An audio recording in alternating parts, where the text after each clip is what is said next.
Olah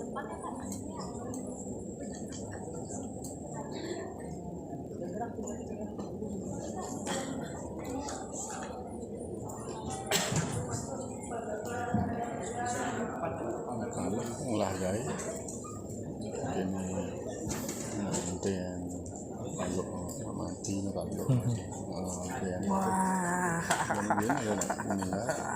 ada kredit 6 juta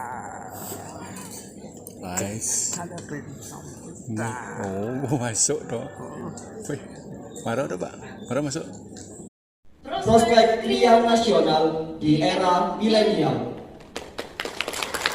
yang merupakan rangkaian acara dari kegiatan Forum Komunikasi Mahasiswa Kria Indonesia Surprise 13 Bali dilaksanakan oleh Himpunan Mahasiswa Program Studi Kria Fakultas Seni Rupa dan Desain Institut Seni Indonesia Denpasar pada hari ini, Sabtu 5 November 2022 di Gedung Cita Kelangen, lantai 2 Ruang Vikon Institut Seni Indonesia Denpasar.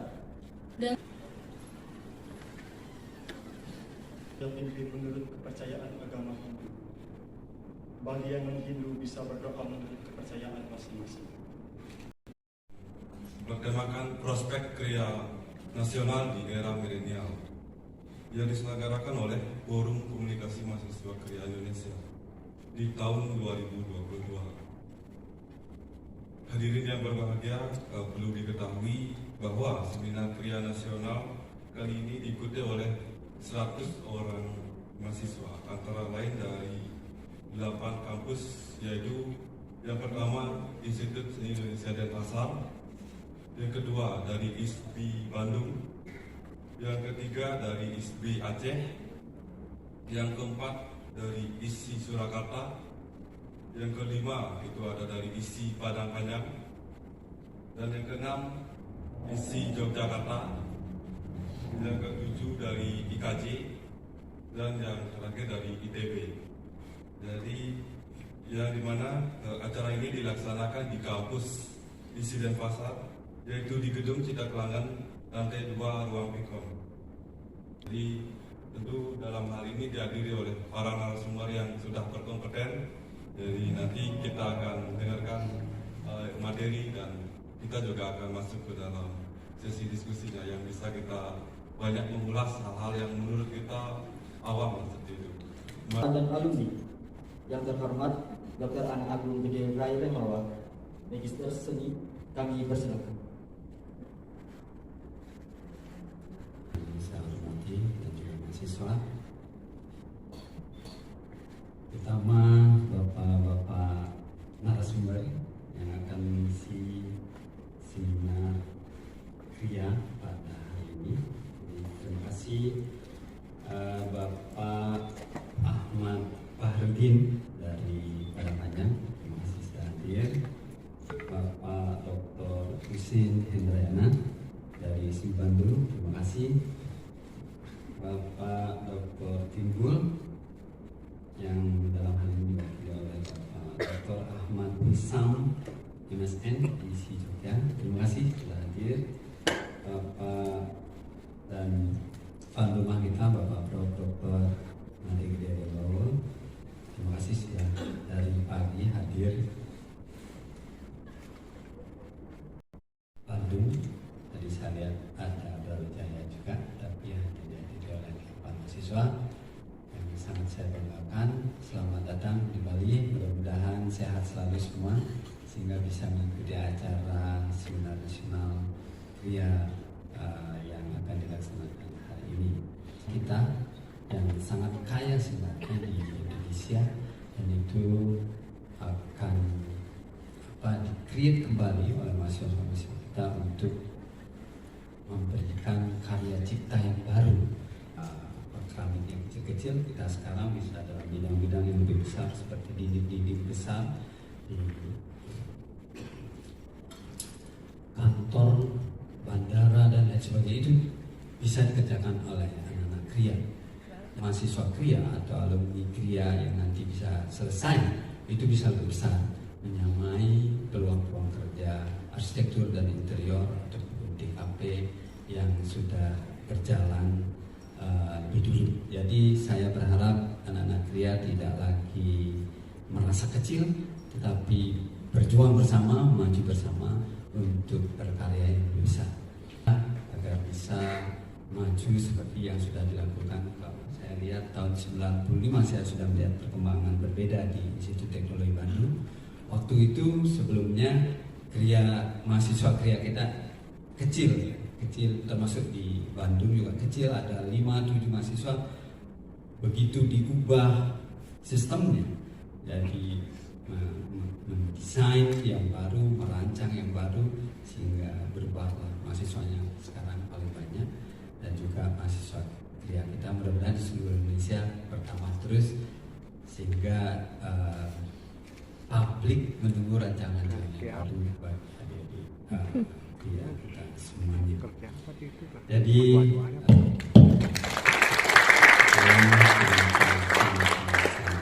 Assalamualaikum warahmatullahi wabarakatuh. Rahayu. Kearifan lokal sebagai filtrasi dalam implementasi Kria tradisional Bali untuk penunjang pariwisata dengan pemateri Profesor Dr. Andes Imadewi Gede Arimbawa, Magister Seni.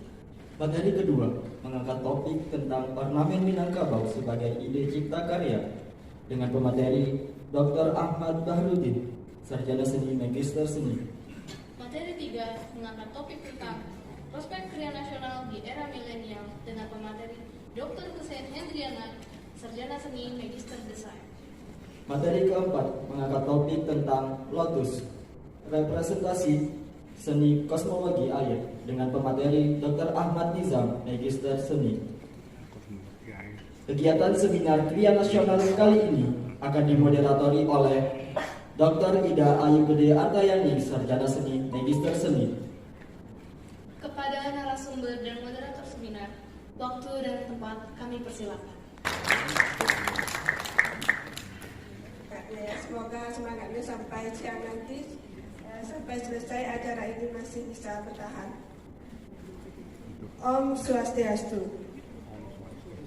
Assalamualaikum warahmatullahi wabarakatuh. Salam sejahtera. Berkaitan dengan keterampilan tangan yang sangat tinggi, yang di dalamnya ada nilai-nilai estetika dan kandungan makna yang filosofis. Namun apabila kita berbicara mengenai milenial, tentunya di sini akan berkaitan dengan segala sesuatu yang berkaitan dengan teknologi, ya, teknologi kekinian. Saya tidak akan memperpanjang waktu karena nanti akan dikupas tuntas oleh para narasumber yang hadir sekarang ini yang sangat luar biasa. Kita akan banyak menimba ilmu dari beliau. Besarnya dari kegiatan ini.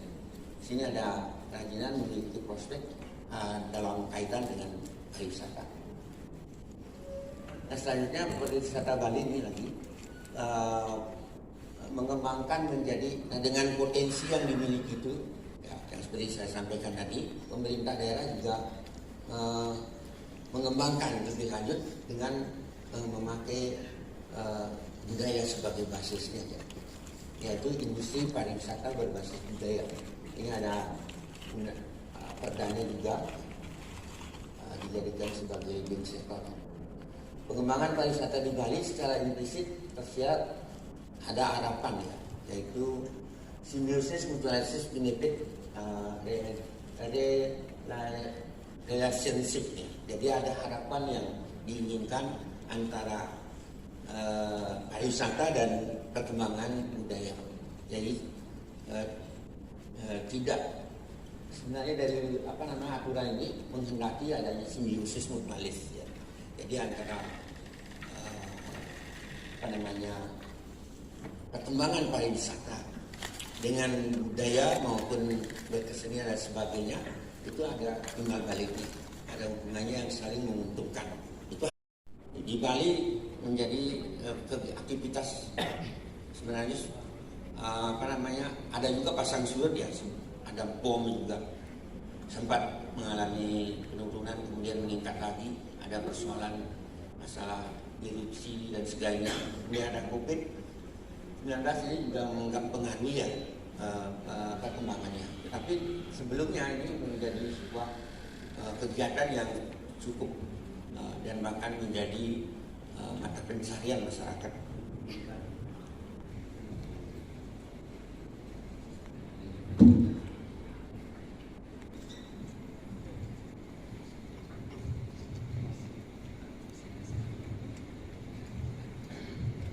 Di sini kita lihat salah satu melalui bandara ini ketemu sama ini. Ya. Persoalannya apa yang terjadi pada kondisi ini? Ini ada beberapa hal yang bisa kita lihat, harus kita diskusikan. Dia karena barang seni kan, dia wajar juga untuk ditontonkan. Tetapi kalau kita kaitkan kepada nilai yang ada, nilai ada di Bali, ini akan menjadi suatu persoalan. Di sini akan menimbulkan penempatan itu, pemanfaatan elemen tersebut sebagai elemen interior yang ada di penempatan yang ada. Kemudian janggal dan asing. Kalau kita amati ini dari mengenai yang tadi ini, jadi ada lingkungan di sekitarnya ini menunjukkan hasil budaya modern lingkungannya. Tidak ada kesatuan yang bisa menyokong dari penampilan. Ya. Bisa dipercepat karena waktunya tinggal. Kemudian ada baik. Tidak terbangun relasi yang utuh ya antara elemen dari itu proses resignifikan melalui tanda budaya dengan makna yang sudah mapan, kemudian diorganisasi kembali dengan menghilangkan makna-maknanya, disusun kembali menjadi banyak ya dengan narasi-narasi yang dibangun pada karya itu sendiri.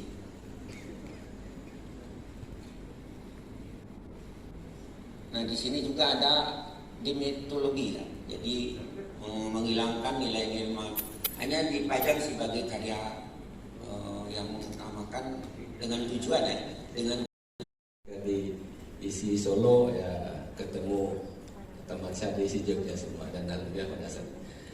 Jadi dengan tema prospek kria nasional dengan milenial ya mungkin saya mencoba ya bagaimana muatan tadi mungkin Pak yang sebelumnya telah menyampaikan dalam lokal wisdom bagaimana kita bisa dimilenialkan ya bagaimana ya sama mungkin saya pun ya sedikit tentang ikan kecil mudik itu pulang jadi ada pada mudik mungkin dari dalam stilisasi hal-hal lainnya. Jadi untuk implementasi ya, selain pada bangunan istana pada bangunan lainnya motif atau namanya juga diimplementasikan pada bangunan-bangunan masjid. Ini pada Masjid Asasi yaitu di mana masjid ini memiliki ornamen yang sungguh selain nilai estetis juga memiliki nilai filosofis. Ini gedung pertunjukan di isi Padang Panjang yang mungkin nanti kalau ke sana bisa melihat bagaimana aplikasi ornamen Minangkabau itu pada gedung-gedung yang ada di lingkungan di isi Padang Panjang. Lanjut ya. Budaya pada sebuah suku atau pada sebuah komunitas yang ada di suku Minangkabau. Lanjut. Ada sebagian dan ini pun nanti dalam filosofi Minangkabau itu ada 3 warna pokok yaitu merah, kuning, hitam kalau tidak salah ya nanti kalau lampu itu perbaiki. Pokoknya bisa dalam bentuk stilisasi sebab nanti tidak ada kalau di Bali mungkin ya ketika kita melihat bentuk ukiran manusia yang betul-betul sebenarnya manusia atau binatang, tapi pada kebudayaan di Minangkabau tidak seperti itu, yaitu dilakukan namanya sterilisasi atau pemberdayaan. Nah, jadi sebelum lagi dengan agama nasional adalah berasal dari alam, terutama tumbuh-tumbuhan, binatang sebagai bentuk geometris, juga ada ukal, ada lengkukan dan lain-lain, lalu ditambahin dengan hiasan-hiasan lainnya. Oke, lanjut. Ini implementasi, jadi walaupun nanti ide awalnya sama, tetapi implementasi nanti bentuknya tidak mesti sama, biasanya dikembalikan kepada senimannya atau kalau di sana namanya tukang rukiah. Nah, jadi Minangkabau itu ya cukup menggunakan 3 pahat, yaitu pahat layar, pahat kol, ada pahat isen-isen, ada juga pahat dasar. Oke, cukup itu saja. Nanti bisa di Google saja bagi yang belum tahu, ketik saja pahat layang yang mudah-mudahan muncul nanti. Cukup menggunakan itu, nanti dipukulnya kalau pahat biasa kita menggunakan, dipukulnya menggunakan kayu, tetapi kalau di sana ada yang pahat layang atau yang pisau itu menggunakan besi bulat sebagai pemukulnya. Bulatannya saja. Ini adalah motif tupai Managun. Tupai Managun itu apa ya? Tupai yang sedang termenung. Nah ini motif yang di bawahnya. Jadi memang dalam kebudayaan Jawa, dalam hal menciptakan, kami melakukan sterilisasi, walaupun ya pada saat ini setelah saya amati mungkin di bangunan-bangunan ya melakukan sterilisasi. Ini awal bentuk tupai, nanti digayakan, diambil ya, akan menuntut nantinya. Di mana akan diletakkan? Yang sebelah kiri ini pada bidang kecil, sedangkan yang sebelah kanan ini pada bidang yang besar yang terletak pada sudut-sudut bangunan atau siku-siku bangunan. Biasanya pada bangunan rumah adat itu ada siku-siku bangunan. Biasanya kan kalau bangunan galamai, saya aji galamai. Jadi galamai itu di aplikasi ya, pada aplikasinya diambil hanya bentuk segi menyeginya belah ketupat. Jadi belah ketupat saja ambil, nanti ditambahkan motif-motif lain sebagai pendukungnya. Pada ukiran Minangkabau ya bagaimana galama ini adalah bentuk peta-petanya ini, sedangkan yang lainnya ya nanti diisi bisa menggunakan motif kalau paku. Kalau paku itu pakis, kulitnya pakis. Tapi kalau tempat kami di sana mungkin dosen belum sempat makan gulai paku. Paku itu tempat kami dimakan. Kalau paku dimakan, kalau di sana bekong dimakan juga. Jadi ini istilah-istilah adat ya, si Kamangmani. Lanjut. Ini lanjut saja. Ya, mungkin bisa saling memblending atau saling menyajikan atau apapun ya. Sebetulnya kesadaran kita semua ya bagaimana mungkin ya mulai kesadaran ya bagaimana kalau saya motivasi mahasiswa ya. Biasa apapun yang Anda lakukan, kalau ini kan zamannya zaman milenial, ya upload, ya nanti masalah ada yang suka tidak suka kan, itu kan like, dislike itu masalah individu. Jadi bagi yang suka ya mungkin zaman ada Pinterest itu kan tidak semua wajibkan nanti Google kita ini, tapi kan terserah kepada individu masing-masing. Inspirasi itu banyak sekali ya. Pertama dari artefak itu bisa, misalnya kalau artefak kan udah jelas ya, kelihatan mata. Apakah itu bentuknya dari motif atau di candi atau di apalah, atau di mungkin batu nisan atau apa yang sifatnya bersifat artefak atau benda masa lalu. Yang kedua mungkin bisa dari budaya tutur atau sastra, gitu ya. Kalau dari sastra itu ada dua kemungkinan, yang sifatnya mungkin bisa dari wawacan, tembang, atau mungkin dari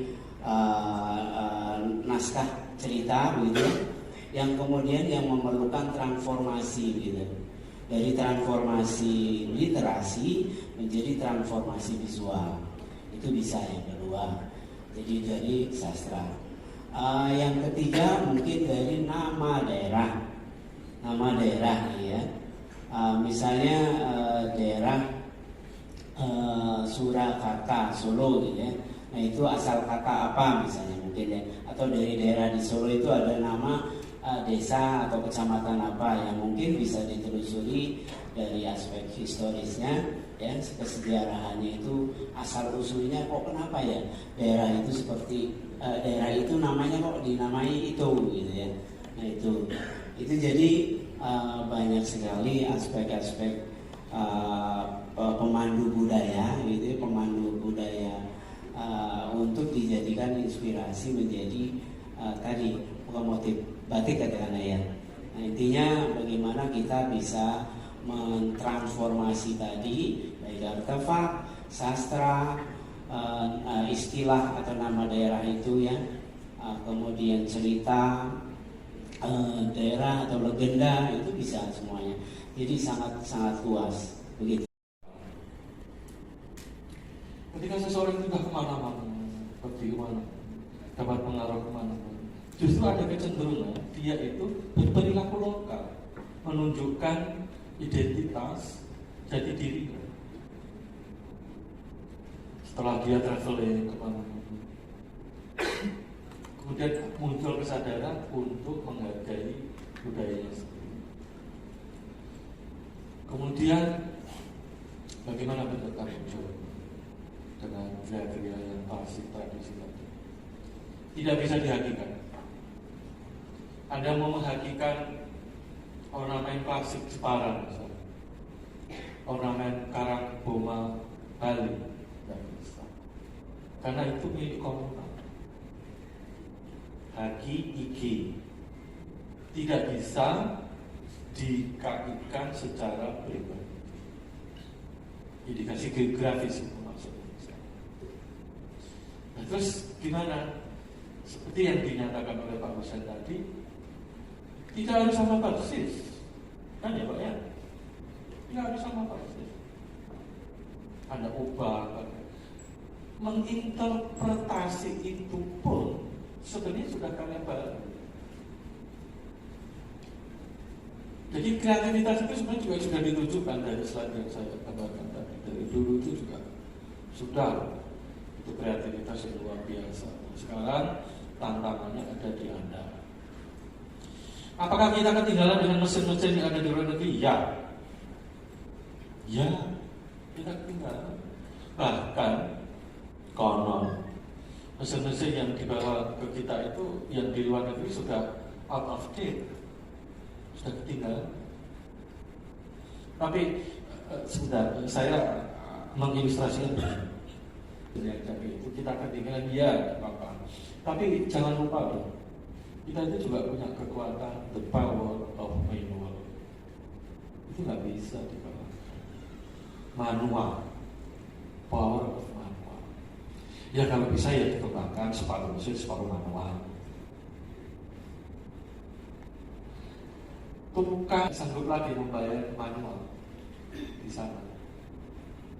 Satu potong furniture, jika di situ ada item tertentu yang harus dibuat dengan tangan, itu harganya 3 kali lipat dibanding kalau semuanya dibuat dengan mesin. Tapi di Indonesia kebalikan, semuanya dibuat manual, harganya disamaratakan. Itu kira-kira mungkin itu Pak yang bisa saya sampaikan. Kira-kira begitu ya Pak ya. Sama rasanya, ya. Nah intinya pada estetika, ya. Jadi Kria maupun yang tadi corporate branding, maupun yang sifatnya idealistik, maupun yang pragmatis atau yang dolable, betul. Ada pangsa pasarnya masing-masing dan ada peminat dan penggemarnya masing-masing itu, ya. Jadi tidak usah khawatir. Saya punya pelanggan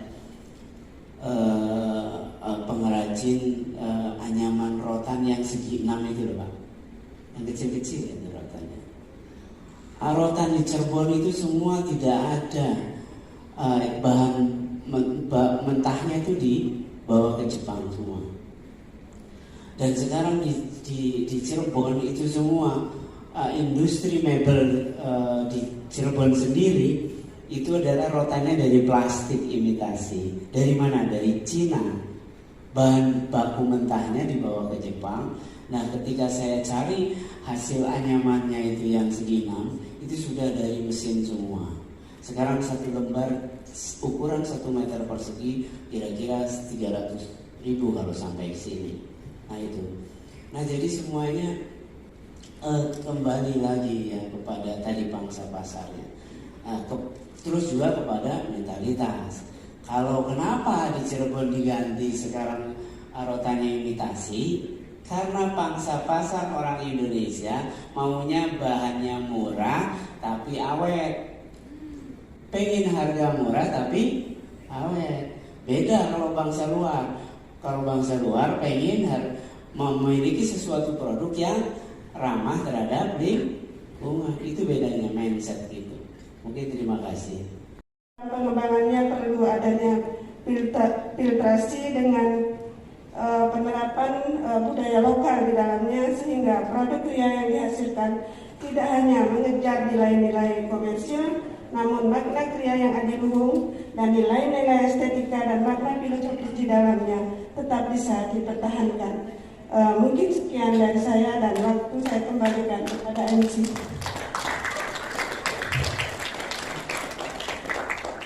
Dr. Andes Imani Gede Arimbawa, Magister Seni. Dr. Ahmad Bahrudin, Sarjana Seni, Magister Seni. Dr. Andes Dr. Hussein Hendriana, Sarjana Seni, Magister Desain. Dr. Ahmad Nizam, Magister Seni, yang telah memberikan materi yang sangat menarik. Dan moderator seminar, Dr. Ida Ayu Gede Atayani, Sarjana Seni, Magister Seni, yang telah memimpin jalannya seminar kali ini.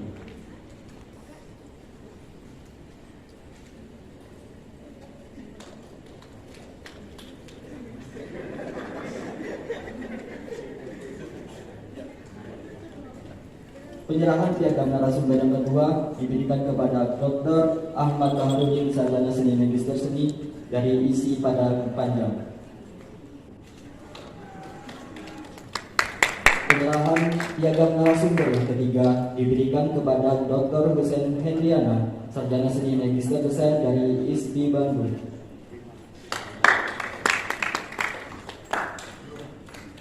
Penyerahan piagam narasumber yang keempat diberikan kepada Dr. Ahmad Nizam, Magister Seni, dari ISI Yogyakarta.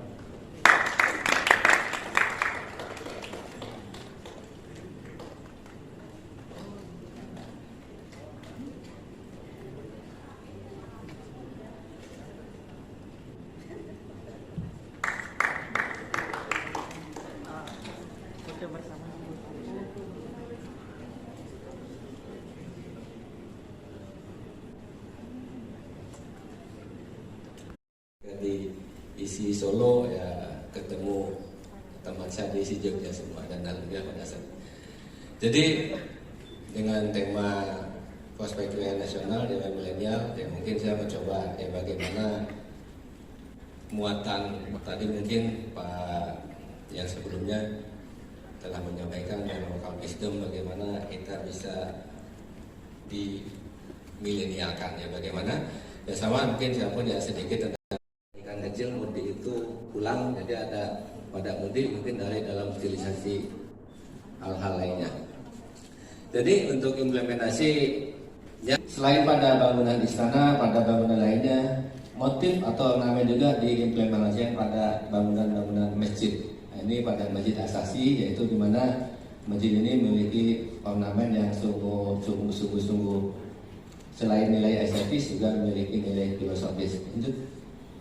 Ini gedung pertunjukan di isi Padang Panjang, yang mungkin nanti kalau ke sana bisa melihat bagaimana aplikasi ornamen Minangkabau itu pada gedung-gedung yang ada di lingkungan di isi Padang Panjang. Lanjut ya. Budaya pada sebuah suku atau pada sebuah komunitas yang ada di suku Minangkabau. Lanjut. Ada sebagian, dan ini pun nanti dalam filosofi Minangkabau itu ada 3 warna pokok, yaitu merah, kuning, hitam, kalau tidak salah, yang nanti kalau langsung tolong perbaiki. Pokoknya bisa dalam bentuk stilisasi, sebab nanti tidak ada, kalau di Bali mungkin ya ketika kita melihat bentuk ukiran manusia yang betul-betul sebenarnya manusia atau binatang, tapi pada kebudayaan di Minangkabau tidak seperti itu, yaitu dilakukan namanya sterilisasi atau pemberdayaan. Nah, jadi sebelum maghrib dengan agama nasional adalah bersumber dari alam, terutama tumbuh-tumbuhan, binatang, sebagai bentuk geometris. Juga ada ukel, ada lekukan, dan lain-lain, lalu ditambahin dengan hiasan-hiasan lainnya. Oke, lanjut. Ini implementasi, jadi walaupun nanti ide awalnya sama, tetapi implementasi nanti bentuknya tidak mesti sama, biasanya dikembalikan kepada senimannya atau kalau di sana namanya tukang ukiah. Nah, jadi Minangkabau itu ya cukup menggunakan 3 pahat, yaitu pahat layar, pahat kol, ada pahat isen-isen, ada juga pahat dasar. Cukup itu saja. Nanti bisa di Google saja, bagi yang belum tahu ketik saja pahat layang yang mudah-mudahan muncul nanti. Cukup menggunakan itu, nanti dipukulnya, kalau pahat biasa kita menggunakan, dipukulnya menggunakan kayu, tetapi kalau di sana ada yang pahat layang atau yang pisau itu menggunakan besi bulat sebagai pemukulnya. Bulatannya saja. Ini adalah motif tupai Managun. Tupai Managun itu apa ya? Tupai yang sedang termenung.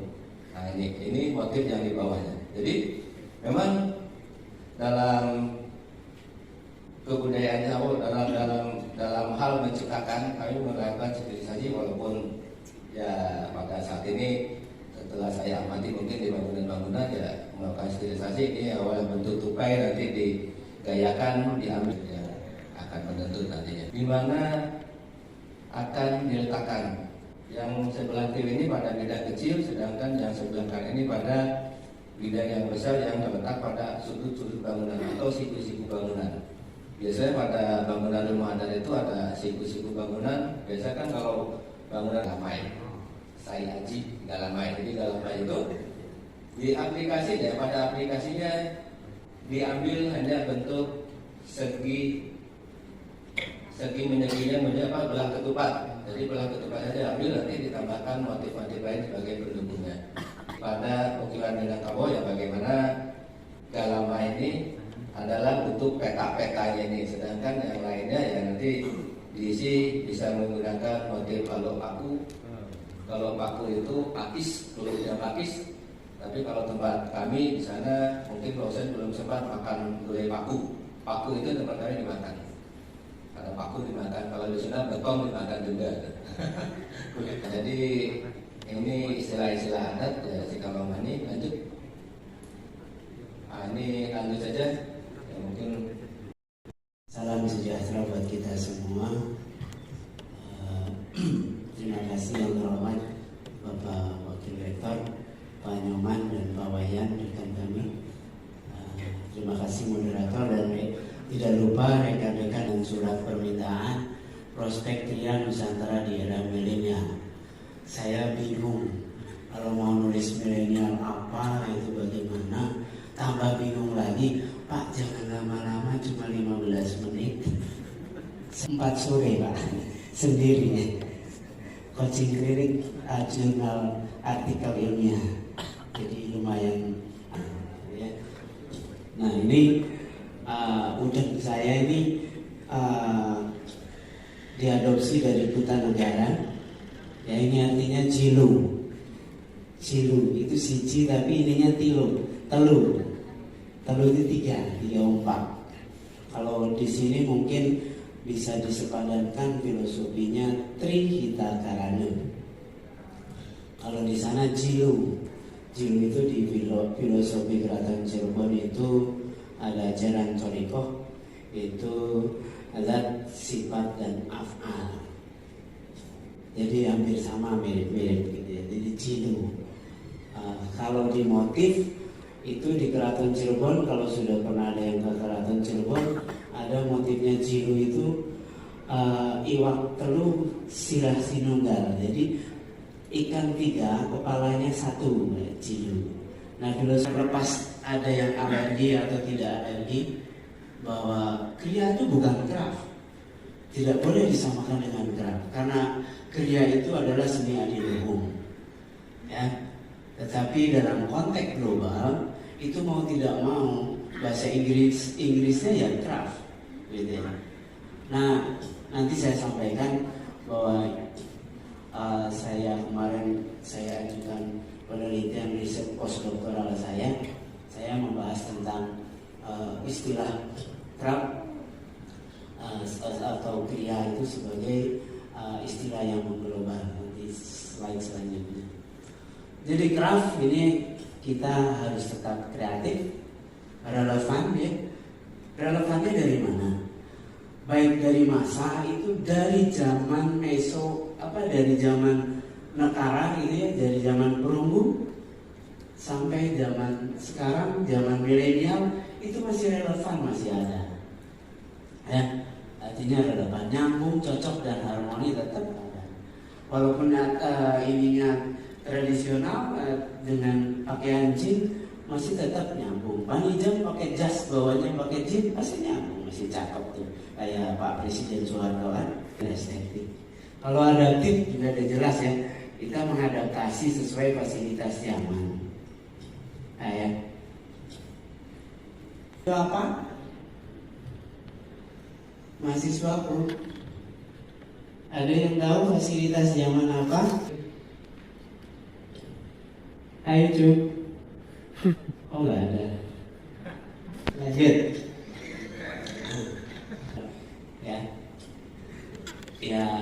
Kemudian kekobot atau empatis itu menonjol, viral dan juga menjadi wah bibir ya. Ya ini kerap. Jadi kreatif, relevan, aditif atau akomodatif, estetik juga tentu, barang tentu ya, karena kita melakukan ya nilai estetik. Kemudian fleksibel, ya, nanti kita bisa lihat flexibility-nya seperti apa.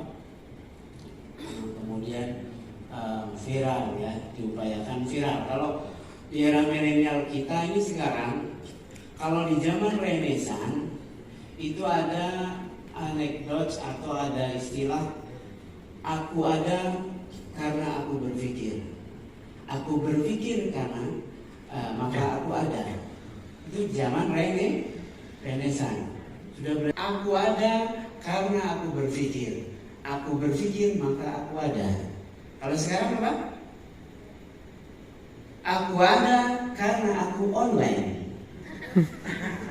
Karena tidak online maka aku tak ada. Itu kan zaman sekarang. Ayo kalau yang nggak viral yang nggak ada lah zaman sekarang. Nah itulah desain gitu ya, dan kemudian mempromosikan. Ya kalau tidak bisa mempromosikan ya bisa kita pandai-pandailah untuk membuat konten, membuat foto, membuat portofolio karya-karya sendiri untuk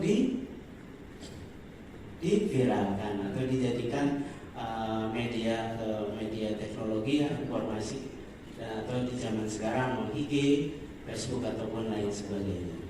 Kita zamannya mengikuti zaman, gitu ya. Inklusif, apa inklusif? Ada yang tahu inklusif? Kasih voucher buku. Haratis dulu, haratis ya. Halo, halo. Hai. Ada inklusif? Ada yang googling. Gak apa-apa, silakan untuk dapat buku. Ayo. Ada inklusif? Ayo, kok lama googlingnya? Terus tukang apa dulu gitu kan ya? Nah seperti saya tukang memprovokasi begini, motivasi ya,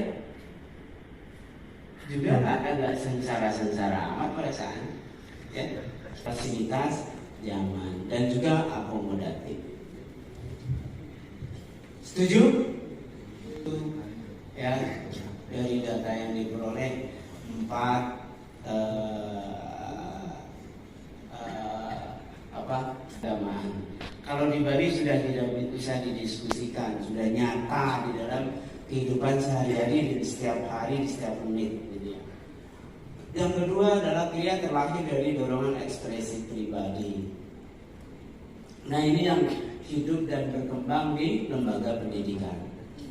Ya, ekspresi pribadi, individu kreatornya. Kemudian disebut karya-karya dalam rangka mengekspresikan pengalaman estetik dan artistik atau pesan sosial yang biasa disebut personal branding. Ya. Nah kalau di karya-karya yang apa Pak Nijen? Transaksi ekonomi? Jadi istilahnya itu ada istilah orang gereja itu label, gitu. Label. Ada yang punya nilai jual. Nah, bagaimana dengan karya-karya nilai jual di era milenial sekarang? Apa yang dijual? Kita saksikan nanti di slide berikutnya. Ya, jadi personal branding itu biasanya karya-karya yang tolerable baik dari sendiri maupun karyanya.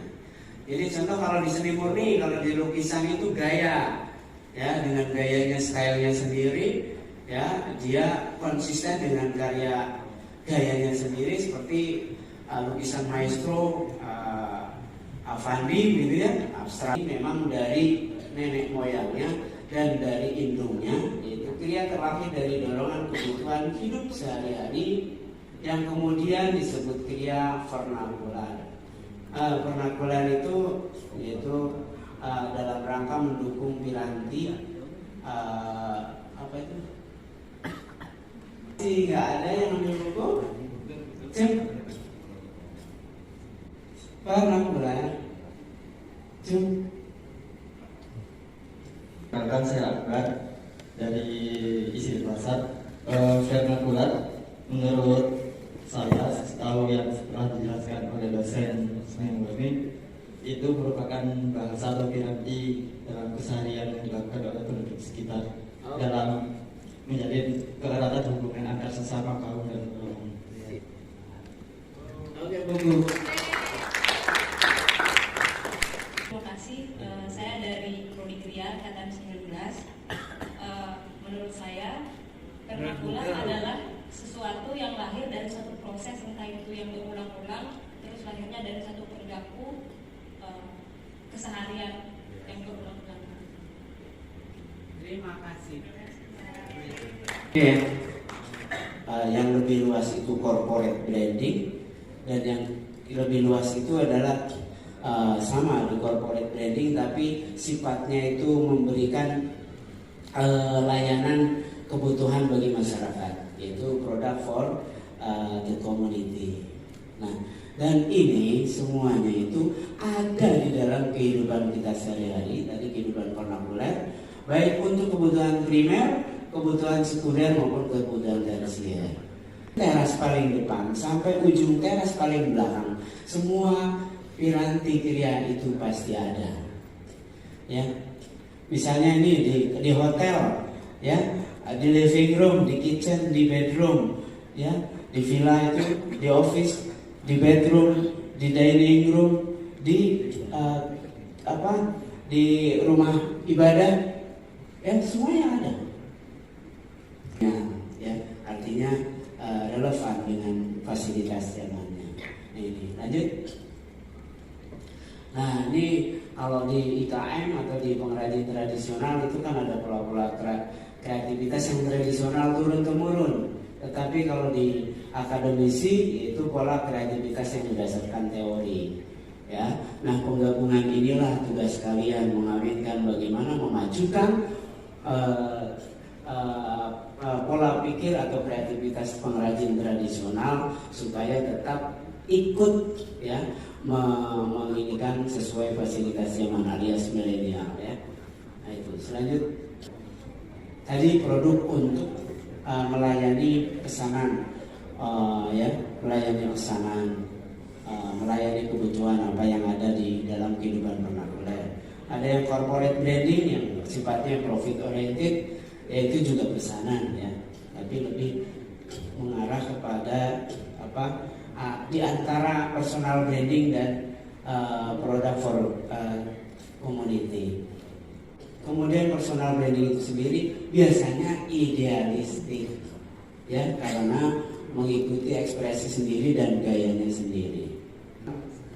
Sampai ke teras belakang itu dari rumah. Kalau dari rumah sakit mungkin sekarang juga udah banyak ya hiasan-hiasan home decor yang baik di bandara tadi disebutkan oleh Pak Warek, di bandara, di hotel, di rumah sakit, di semua gedung interior eksterior semua ada. Lanjut atau mau di belakang?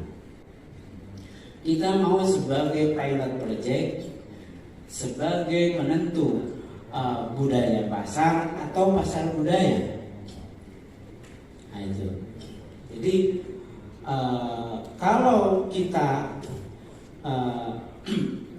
di budaya pasar ya, artinya kita menciptakan pasar.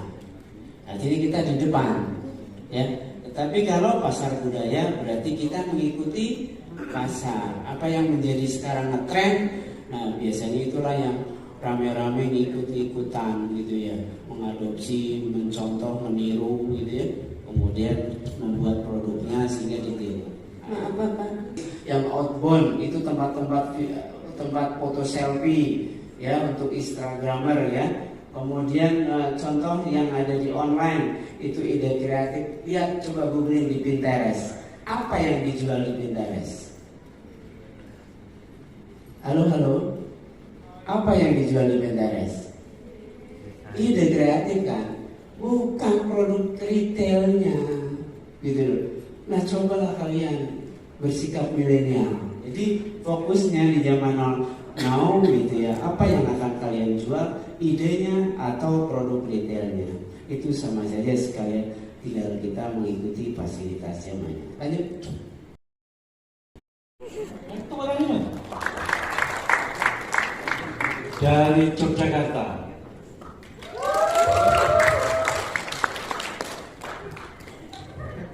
Sudah ya?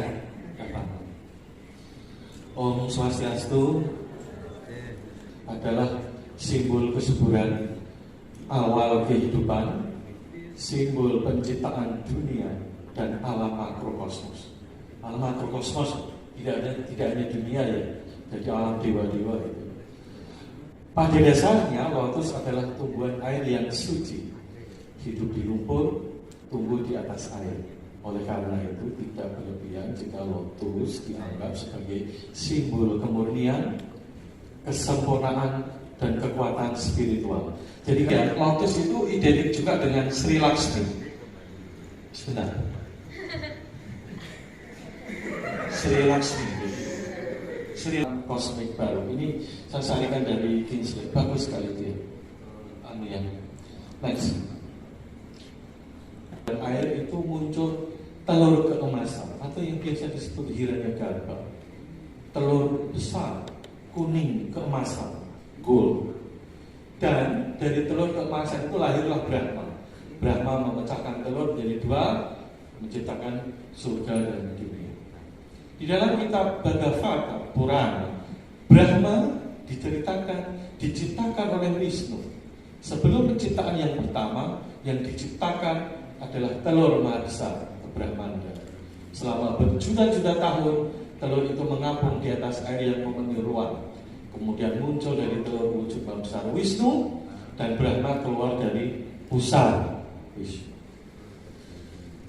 Ada 18 keluar dari pusar Wisnu ketika bertidur di lautan di atas Nagasesa berkepala seribu. Ketika tertidur, sebatang lotus keluar dari pusarnya, dan dari bunga lotus tersebut Brahma dilahirkan. Terus burung, intinya semua jenis binatang air. Yang bawah ini dari India. Jadi ketika Wisnu tidur, lotus keluar. Dari lotus muncullah Brahma. Selanjutnya, nah Brahma kemudian mempersembahkan kepada kita benih kehidupan alam semesta. Ini ada di Jawa Timur, dan saudara-saudara nggak mungkin bisa melihat karena ini ada di Leiden. Jarang sekali. Nah, yang dipersembahkan Brahma itu apa? Kalau ada yang bisa jawab, tapi biji lotus, ya, biji lotus, empon-empon atau bonggol. Tadi yang jawab lotus itu Pak, yang itu. Nah, yang tahu coba Anda amati yang B. Ini tadi bijinya itu tadi. Kan tahu saya tadi, ya, biji. Kemudian ada juga tadi saya ngomong telur ya, Brahmanda, telur emasan ini. Dan ini di ruangan yang sakral di tempat Sivagraha. Itu biliknya candi. Nggak main bisa masuk ke sana. Itu ada simbol lotus yang tumbuh dari bulat telur, satu lingkaran, satu siklus itu. Kemudian ini dari bonggol di Candi Kalasan. B A ornamen ini bisa menjadi monark ornamen nasional. Monark itu artinya kesenangan, kelangenan, sesuatu yang disenangi, inti, jiwa, soul, dan sebagainya. Demikian Bapak Ibu yang saya hormati, mudah-mudahan saya tidak melewati waktu. Terima kasih. Saya adalah peserta pidato nomor 4. Terima kasih. Ya, kebudayanya itu bagaimana sih? Soalnya kan nilai-nilai budaya itu sendiri kan punya nilai sakralnya masing-masingnya. Ada dia filosofinya dan lain-lain. Sementara kalau misalnya untuk diterapkan di era milenial itu mungkin gampang hilang gitu, karena sekarang aja untuk hal-hal untuk informasi dan lain-lain itu kan udah cepet banget tersebarnya. Jadi kalau misalnya orang mau mencari tahu ya mereka tahu, tapi kalau enggak ya enggak gitu. Jadi mungkin nilai luhur itu makin lama justru malah bisa hilang. Jadi untuk pertanggungjawaban sifat adaptif kria terhadap budaya itu bagaimana, sama kaitannya yang masih eksis itu harus dilakukan selected dalam artian kita harus menanyakan kepada tokoh-tokoh gitu, yang mengetahui, ya lebih mengetahui. Itu seperti di Bali misalnya, ini ada sekolah agama ya yang mungkin di dalam pendidikannya juga menyangkut persoalan-persoalan yang mempelajari masalah-masalah elemen-elemen masa lalu yang ada kaitannya dengan aktivitas keagamaan dan masih eksis di masyarakat. Jadi ya kita harus selektif di sana. Dalam artian kita harus local wisdomnya itu harus kita pakai untuk membentengi ya, sehingga tidak terjadi benturan-benturan dengan kondisi-kondisi yang masih mapan ya, yang masih dipakai. Tapi bukan berarti kita harus 100% tidak boleh gitu ya, untuk mengadakan inovasi maupun secara kreatif tidak mengadakan pembaruan sebagai sumber inspirasi dalam berkarya, tapi sebatas mana yang kita boleh lakukan gitu. Banyak. Kemudian tadi dipetakan menjadi personal branding atau corporate branding. Kalau inspirasinya kita create sendiri dengan gaya sendiri, style sendiri, berarti itu kan mengarah ke karya kreativitas pribadi. Jadi stylenya style branding. Arti itu karena di dalam karya itu tadi kan ada muatan indah ya. Keindahan itu semua orang itu menikmati keindahan, tetapi tidak semua orang bisa mengetahui keindahan itu sendiri. Nah, untuk mengetahui itulah maka dia harus belajar filosofinya. Nah, orang-orang yang dalam tanda kutip konsumen lah ya, atau apresiator yang sifatnya milenial atau generasi Z sekarang itu tidak mampu mengetahui, tapi mampu menikmati keindahan. Ya. Bisa saling memblending atau saling menyajikan atau apapun ya, sebetulnya kesadaran kita semua ya, bagaimana mungkin ya mulai kesadarannya bagaimana kalau saya motivasi mahasiswa ya, biasa apapun yang Anda lakukan, kalau ini kan zamannya zaman milenial ya, upload ya, nanti masalah ada yang suka tidak suka kan, itu kan like dislike itu masalah individu. Jadi bagi yang suka ya mungkin sama dengan Pinterest itu kan tidak semua wajibkan nanti Google kita ini, tapi kan terserah kepada individu masing-masing.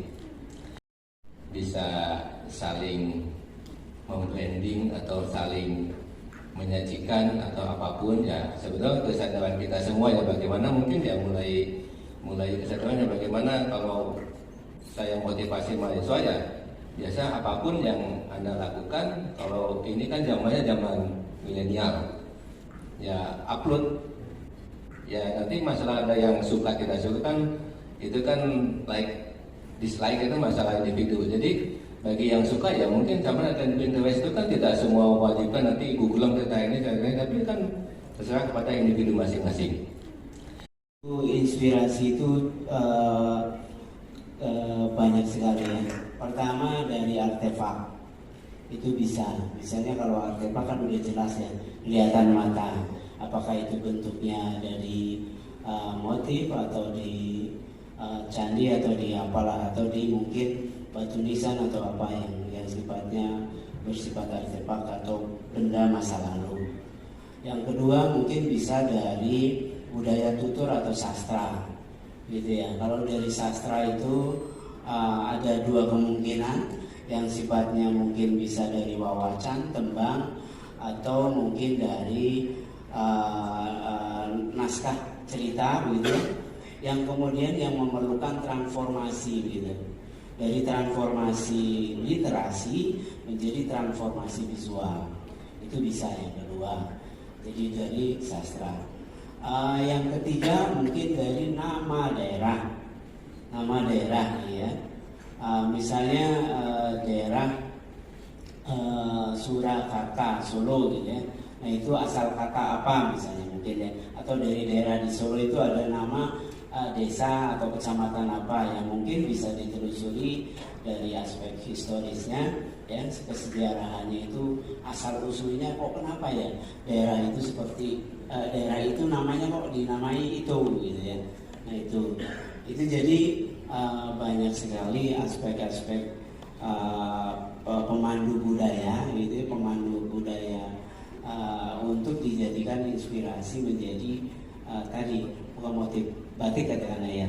Nah intinya bagaimana kita bisa mentransformasi tadi baik artefak, sastra, istilah atau nama daerah itu ya, kemudian cerita daerah atau legenda, itu bisa semuanya. Jadi sangat luas begitu. Ketika seseorang itu sudah kemana-mana, pergi kemana, dapat pengaruh kemana, justru ada kecenderungan dia itu berperilaku lokal, menunjukkan identitas jati dirinya. Setelah dia traveling kemana-mana, kemudian muncul kesadaran untuk menghargai budayanya sendiri. Kemudian bagaimana bentuk tanggung jawab dengan gaya-gaya yang klasik tradisi tadi? Tidak bisa dihakikan. Anda mau menghakikan ornamen klasik Jepara misalnya, ornamen Karang Boma Bali, tidak bisa. Karena itu milik komunal. Haki-iki tidak bisa dikaitkan secara pribadi. Indikasi geografis itu maksudnya. Nah, terus gimana? Seperti yang dinyatakan oleh Pak Husain tadi, tidak harus sama persis, kan ya Pak ya? Tidak harus sama persis. Anda ubah, menginterpretasi itu pun sebenarnya sudah karya baru. Jadi kreativitas itu sebenarnya juga sudah ditunjukkan dari slide yang saya gambarkan tadi. Dari dulu itu juga sudah itu kreativitas yang luar biasa. Sekarang tantangannya ada di Anda. Apakah kita ketinggalan dengan mesin-mesin yang ada di luar negeri? Ya. Ya, kita ketinggalan. Bahkan konon mesin-mesin yang dibawa ke kita itu yang di luar negeri sudah out of date, sudah ketinggalan. Tapi sebentar, saya mengilustrasikan itu kita ketinggalan ya apa. Tapi jangan lupa loh, kita itu juga punya kekuatan the power of manual. Itu nggak bisa dikalahkan. Manual, power of manual. Ya kalau bisa ya dikembangkan separuh mesin, separuh manual. Tukang sanggup lagi membayar manual di sana. Satu potong furniture, jika di situ ada item tertentu yang harus dibuat dengan tangan, itu harganya 3 kali lipat dibanding kalau semuanya dibuat dengan mesin. Tapi di Indonesia kebalikan, semuanya dibuat manual, harganya disamaratakan. Itu kira-kira mungkin itu Pak yang bisa saya sampaikan. Kira-kira begitu ya Pak ya. Sama rasanya, ya kan? Nah intinya pada estetika, ya jadi Kria maupun yang tadi corporate branding, maupun yang sifatnya idealistik, maupun yang pragmatis atau yang tolerable, betul, ada pangsa pasarnya masing-masing dan ada peminat dan penggemarnya masing-masing itu. Ya, jadi tidak usah khawatir. Saya punya pelanggan pengrajin anyaman rotan yang segi 6 itu loh Pak, yang kecil-kecil itu rotannya.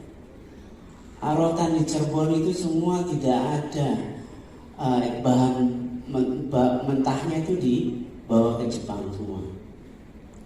Dan sekarang di Cirebon itu semua industri mebel di Cirebon sendiri itu adalah rotannya dari plastik imitasi. Dari mana? Dari Cina. Bahan baku mentahnya dibawa ke Jepang. Nah ketika saya cari hasil anyamannya itu yang segi 6, itu sudah dari mesin semua. Sekarang satu lembar ukuran 1 meter persegi kira-kira 300.000 kalau sampai ke sini. Nah itu. Nah jadi semuanya kembali lagi ya kepada tadi pangsa pasarnya. Nah, terus juga kepada mentalitas. Kalau kenapa di Cirebon diganti sekarang rotannya imitasi? Karena pangsa pasar orang Indonesia maunya bahannya murah tapi awet. Pengen harga murah tapi awet. Beda kalau bangsa luar.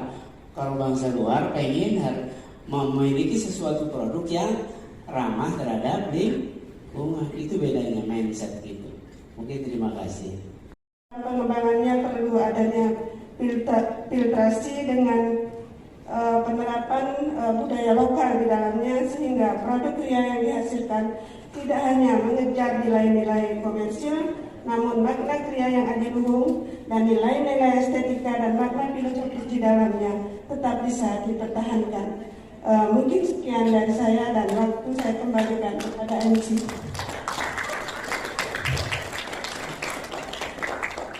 Dr. Andes Imani Gede Arimbawa, Magister Seni, Dr. Ahmad Bahrudin, Sarjana Seni, Magister Seni, Dr. Andes Dr. Hussein Hendriana, Sarjana Seni, Magister Desain, Dr. Ahmad Nizam, Magister Seni, yang telah memberikan materi yang sangat menarik, dan moderator seminar Dr. Ida Ayu Gede Atayani, Sarjana Seni, Magister Seni, yang telah memimpin jalannya seminar kali ini.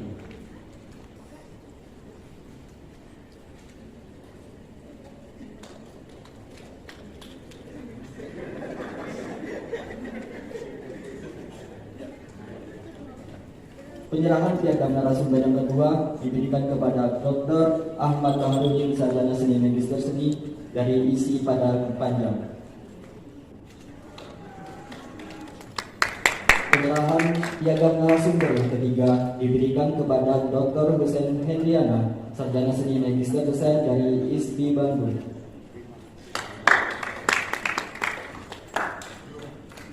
Penyerahan piagam narasumber yang keempat diberikan kepada Dr. Ahmad Niza, Magister Seni, dari ISI Yogyakarta.